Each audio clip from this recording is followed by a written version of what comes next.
Hello everyone, my name is Kimberly Cardenas, and this is my project for BSURP, Infectious Diseases and Protective Behavior Interactive Model. So to give an introduction to my project, I developed an interactive website as an educational tool to show disease progression with protective behavior and made it available to the public. To give a little bit of background to understand the website and the models that I created, P0, as we see right here, is the amount of people who participate in protective behaviors, or also known as the uptake. Kappa is how effective the protective behaviors are, or as we know it, as efficacy. So the question I wanted to focus on for my model is how do uptake and efficacy affect epidemic dynamics? We use the complemental model to analyze the data. Here is the complemental model, and we differentiate into two sections. The U stands for unprotective, while the P stands for protective.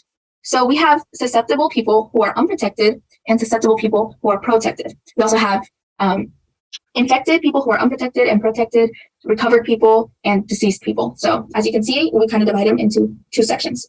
Protective behavior in this case reduces transmission in susceptible and infected people through masks, social distancing, etc. Next we go, and the next method we used was right here, as you can see, coding. We used RStudio, RM Markdown, and RShiny to create our graphs. So the math behind this is differential equations that we use to produce our graphs on RStudio, as you can see. And here we are getting our graphs on the bottom, which are interactive. We have interactive sliders where you can choose beta, choose row, and for other figures, you can choose different things such as kappa values or P0 values. This also, the graph moves every time you move the sliders. And at the bottom, we have text that says with selected values, the herd immunity threshold is 0. And then numbers. So this number also changes when you move the sliders. This is all on our website and what we used to come up with our results. So how do uptake and efficacy affect epidemic dynamics? Well, the results concluded that interventions with greater uptake and efficacy reduces total and peak infections. Here we have two graphs. On the left, we have the efficacy graph. And if you remembered, this is linked to kappa. So in figure 4, we can see the infection prevalence over time and days, while the different colored lines are different values for kappa. This ranges from the red line being 0 to the purple line being 1. The green line represents 0.25, and the turquoise line is 0.75. In this case, lower kappa values reduce infections, showing the importance of using proper masks, washing hands, social distancing, etc. when we have an outbreak. Higher values of kappa, as you can see in the graph, showed reduced efficacy, while lower values of kappa showed increased efficacy. This is visible on the graph because you can see that the largest peak of infection occurs when kappa equals 1. On the right side, we can take a look at the uptake. These graphs are different. We have the same values for P0. We also use zeros, 0.25, 0.75, and 1. But in this case, we can see that the purple lines switch. While it used to be the biggest outbreak on the left with the highest peak, now it is the lowest. This is because we changed the x-axis. Now, instead of focusing on kappa, we are focusing on P0. And P0 is the amount of people who participate in these protective behaviors. So for higher P0 values, we can see that infections are actually reduced, showing that collectively, if we all work together, we can reduce the spread of an infectious disease and even prevent epidemics.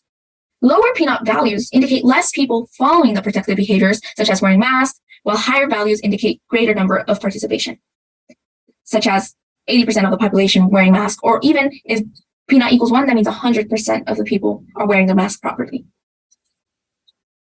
So there we compare the two values of kappa and P0 and see how we can reduce infections by manipulating these values and making interventions of like wearing masks. So in conclusion, epidemic size and peaks decrease due to uptake and efficacy of protective behaviors. Some of the next steps will be expanding my website to include more complicated models incorporating awareness and fatigue. This is because after a while, we start to see new peaks in the data. I don't go into this project, but in future next steps, I could. Educational outreach and social media outreach is also something I would like to do. I would also love to translate my project and the website to Spanish. And here on the right side, you can see a QR code, which if you scan, you are able to view my full interactive website and move the sliders however you please. I also will help revise infectious disease and awareness-based protective behavior in a split-up population by Mallory Harris in the fall. So I'll leave you guys with this optional task. Using my interactive website, manipulate uptake and efficacy to produce the same results. You can do it on your own or watch me do it right now, just to give you an example of how this model can be used to educate or just to see how disease progresses on your own if you're interested. On my interactive website, I am choosing the tab with SIR with protective behavior. We are going to try to get two models that look the same with different kappa and p-naught values. So in this first scenario, we have kappa at 0.4 and p-naught at 0.33. With these selected values, the herd immunity threshold is about 23% roughly. But we can move this and see the graph move and predict different outcomes.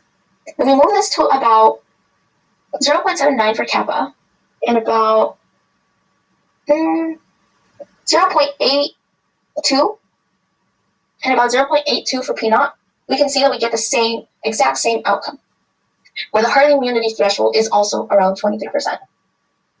This is how we can use this interactive website to see how disease progression is affected by factors such as kappa and p-naught. These other tabs show different things. Right here you can choose beta and rho. So I hope you take a look at my website and read it for yourself. Thank you.